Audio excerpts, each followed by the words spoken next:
बाहाघर परे ज्योति और सिमरन को देखा कले अनुभव महांती और जागृति शुक्ला। तो आपण माने जानिथिबे ओडिया सिनेमा रे जबरदस्त अभिनय करी बेस लोकप्रियता हासिल करछंती ज्योति। तो रियलिटी शो रे देखा होइतिले सिमरन को सहित ज्योति आउ या परे ज्योति और सिमरन को मध्य रे प्रेम संपर्क बढ़ी उठिला। आउ एबे विवाह बंधन बांधी होइछंती ज्योति और सिमरन। ताले सिमरन और ज्योति को बाहाघर रे बेस्ट विशेष जनइथिले अनुभव महांती और जागृति शुक्ला। आपण माने जानिथिबे अनुभव और जागृति गत किछि दिन पूर्वे विवाह बंधन बांधी होइछंती। जागृति को द्वितीय विवाह करिसेंती अनुभव महांती।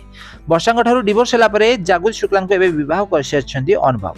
आउ अनुभव को घरे ओडिया घरर बहु भଳି चलुथिबार नजर आछंती जागृति शुक्ला।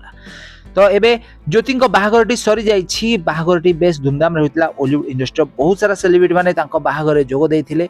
तो आपण माने सिमरन और ज्योति को तो बेस भल भाव में जानिथिबे। ज्योति पाखापाखि 15 वर्ष हबो बॉलीवुड इंडस्ट्री अभिनय करि आछंती। अने पाखरे सिमरन भी मध्य दीर्घ दिन धरी बॉलीवुड इंडस्ट्री अभिनय करछंती।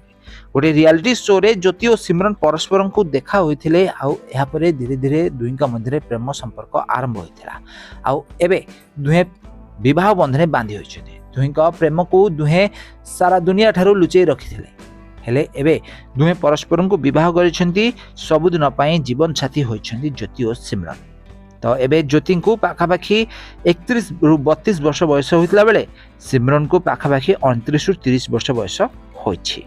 तो एही मध्य रे दुहिंका बाहागरटी बेस धूमधाम रे होई जाइछि। तो फ्रेंड्स आपण मानकु ज्योति और सिमरन को जोड़ी केमति लागुछि हम कमेंट माध्यम निश्चित भाबरे कमेंट करंतु।